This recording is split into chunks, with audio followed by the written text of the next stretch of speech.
is Chris Webber. How are you, Chris? Hey, Rich, how you doing? Thanks for having me on. Oh, come on. You know how I feel about you. Thank you for coming back on the show. I appreciate that. What did you make of Steph Curry's comments that he was wondering if the locker room, the visitors' locker room in Cleveland, still smells like champagne? What'd you make of that, Chris? I loved it. As a fan, Yeah. trash talking like that, I loved it. I mean, I was really surprised. When I heard the report, I was like, I know Steph didn't say that. Yeah. But I like it. I think that, he's kind of ticked off that, everyone thinks that a healthy Kyrie, they would have won. I think that, people have said their road to the championship was easy last year, and they kind of resent that. And so I really like it. That just means they're going to be ready for the playoffs. That means it's going to be exciting ball, and they're just trying to, back up their ball with their mouths and vice versa. So I like the comment. Yeah, Curry also picked up a tee yesterday. Is he getting ornery on us? Is he going to get it? You know what? I don't think so. I think, what it is, I think the more, the better he's gotten, the more that he sees the cheats of the game. And I don't mean that in a bad way, but if I'm checking him, I'm going to grab, I'm going to hold. It's like checking, any type of receiver. Des Bryant, he gets a yard in front of me, I'm going to grab and hope the ref doesn't see me pull him back. So I think Steph may have to get a couple more. I don't think he's going to be a jerk about it or is changing his personality. I think he's just seeing kind of seeing what happens when you play that well, that everybody's going to try to stop you. Yeah, I mean, we've had your TNT compadres on this show, Shaq and Charles Barkley, and, who's slated to be on tomorrow's show with my wife, by the way. And that'll be fun. Oh, yes. Yeah, that's prepare her for it, please. No, she knows Charles. She knows Charles. By the way, that's my idea of a day off. My wife hanging with Charles Barkley and Marshall Faulk, I might add. But long story short, though, is when are we going to see some of the bad boys basketball we saw a little bit out of the current iteration of the Pistons of putting him on his behind a little bit more? I mean, is that coming, do you think, Chris and Curry and the rest of the Warriors? I think it should come, in this politically correct NBA. Let's just talk about this. If Curry was playing against Draymond Green on a different team, you think Draymond would lay him out? I think so. It's just respect. I remember the first time we played against the Utah Jazz in the playoffs in Sacramento, and the team was kind of knowing that they had never been to the playoffs before. The organization was acting funny. So I just went in the coach before the game, and I said, look, I'm going to lay Stockton out. I'm going to lay him out because we're not predicted to win this series, but guys have to have some type of confidence that we're going to go out there and fight for them. The refs are, still the refs are against you, feel that. And, not that it worked, because when I laid him out, it was like one of the best picks I ever laid someone out with. He pops up and says, hey, Webb, that was a good pick. Yes. So it was kind of demoralizing. But still, the plan was, listen, we're going to lay guys out. And, you don't ever want to hurt anybody. You hit them in the chest. You don't hit them when they're in the air. But there's nothing wrong with setting a really tough, hard pick against Curry, even if it's just to shake him up for a play or two. So I don't think you'll see anything bad and deliberate and flagrant, but I do think that, you have to be more physical with them, period. Well, I mean, you mentioned, I'm with Chris Webber here on the Rich Eisen Show. You mentioned that in this politically correct NBA, where has this play gone? How is this not any more part of the fabric of the NBA right now? Well, I think it changed around 96, 97 with the change of the rules, with no hand checking, and when they wanted to make sure that you could score easier on offense. And so I think football is going through it too. I mean, I've seen the DBs complain the last 2 years about how they can't be as physical. The offense is, is geared for the offense. And I think in the NBA it's the same thing. And you have to overcome it. Some great defenders like Shumpert, PG, or Kawhi Leonard that can do it. But for the other guys, if you didn't have quickness, you could use your strength in your hands. And so I think when the game changed that way, after all the bad boys and the Jordan rules and beating him up like that, I think the game changed that way. And I'm not mad at it. I think it's wonderful. But I do think that, you could lay somebody out 4 or 5 times in a year and it wouldn't be bad. So what do you expect from tonight's game?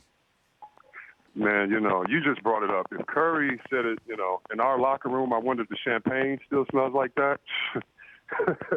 I mean, first of all, I love it, but if I'm the competitor, that's like one of the biggest insults to me. And we're coming at you. I mean, I expect Cleveland to pull everything they have. Think about it. Cleveland hasn't beaten Chicago. Cleveland didn't beat San Antonio. So, while they're gauging themselves, they're going to have to try to come, tough in this game. So I expect to see a big, heavy dose of LeBron James. I want to see a heavy dose of Kevin Love. I don't think he's being used right in that offense. But I expect Cleveland to come out. They're going to have the home crowd. And I think it would be a disappointment to Cleveland to lose at their own home, especially on a day like today when everybody's watching. So I expect Cleveland to come out tough, and then Golden State, I expect them to be themselves. I expect Draymond Green, who in my opinion is the MVP of the Warriors, and Steph Curry so far is the MVP of the league.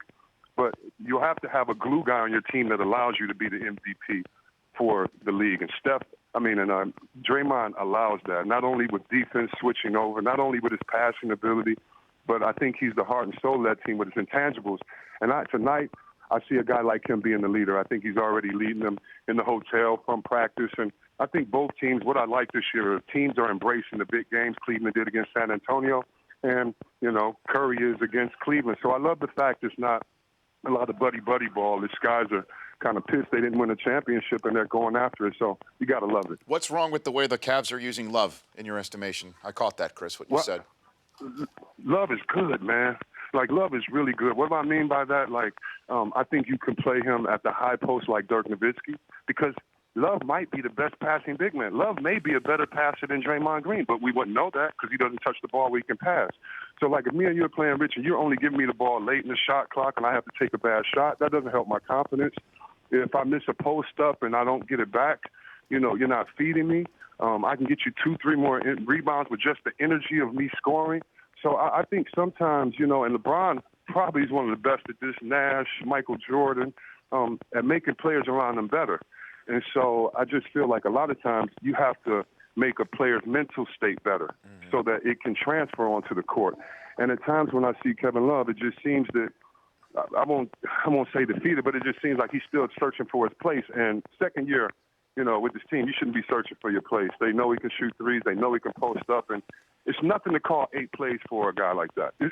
When I say nothing, you won't even miss those 8 plays. And if he gets at those 8 plays, kind of like Pop developed Kawhi Leonard saying, when I call these plays for you, first option is to score. Second option is to make a play for someone else.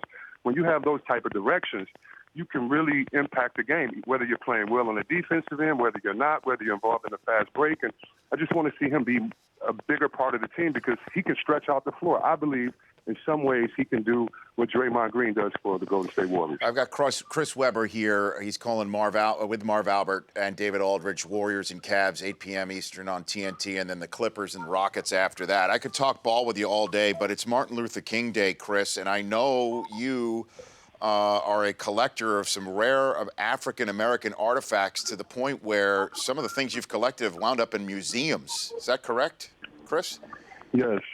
I actually have artifacts right now at the Charles H. Wright Museum, which is the largest African-American museum in the country. It's in Detroit, and worked all over the country. And, Rich, I believe that American history is American history, whether you're Jewish American, African American. It doesn't matter. But what I use the stories for, so one of my favorite pieces is a book by Phyllis Wheatley that I have. An original copy is from the 1700s.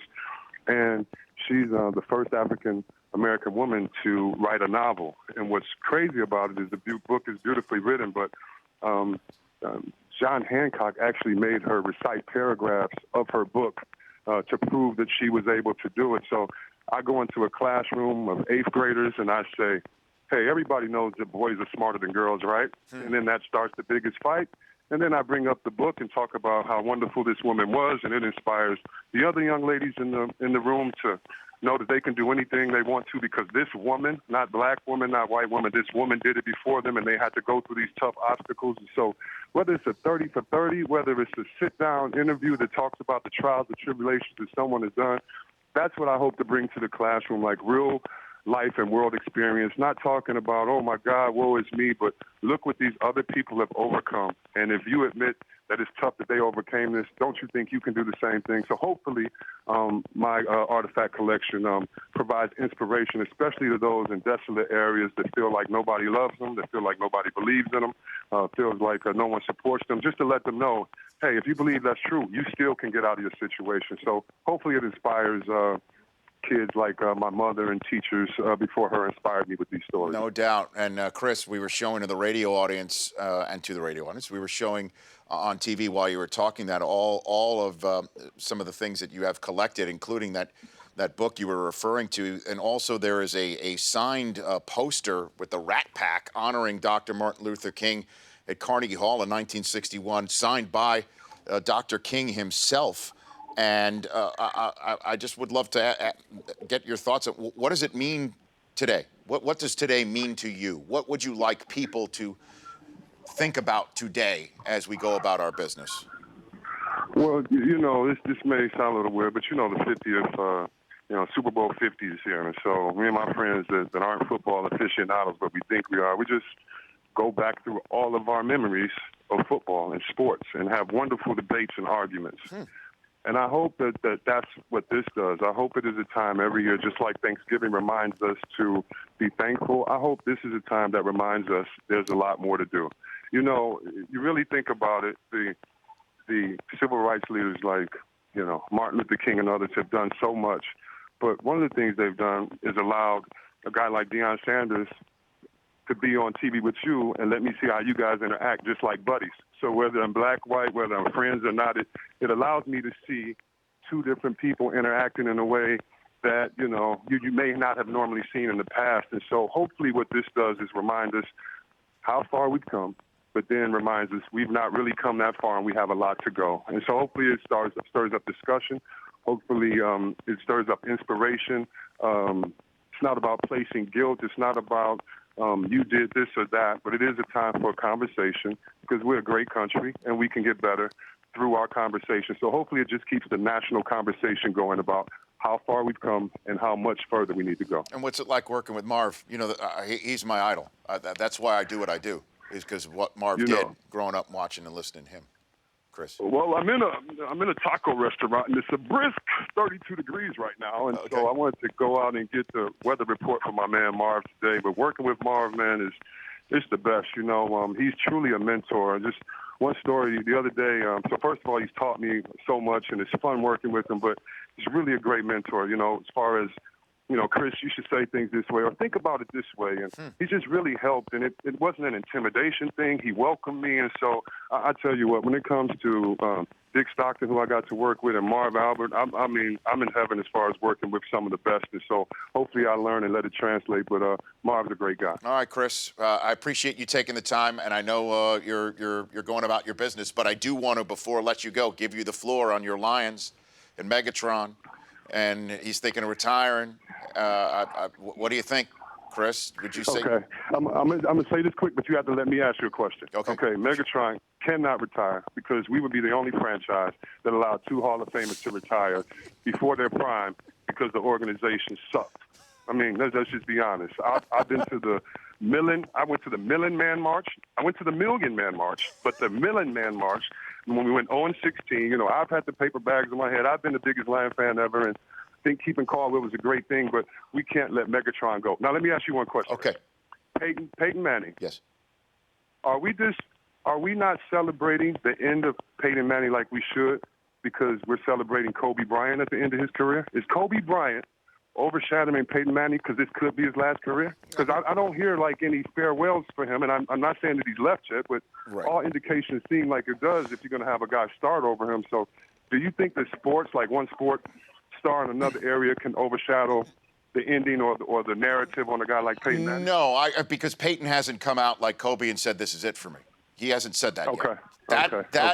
If Peyton had said that, I think we would be going down a little bit more memory lane. I just think a lot of people believe, and I do too, that this is it for Manning. His next game could be his last, and certainly if he wins it all, he will go like Jerome Bettis off into that good night, hoisting Lombardi. I think, Chris. Yeah. It's my 2 cents. No, I totally agree. He's one of my favorites, and if he does leave after this year, it'll be sad that we didn't get to have all the arguments and the talks about how great or lack of great his career was, and just kind of do it like everybody's beating up and honoring Kobe. Now, I just wanted to know that from a football mind. You got it, man. And hey, look, I got 3 hours a day. We can talk anytime you want, Chris. Anytime. Off the air too. I'll be your basketball football guy. Don't say that, man. I think I'm a football fan to the heart. So no, it's always great talking sports. Same here, Chris. And when you're in Los Angeles, I would love to have you in studio.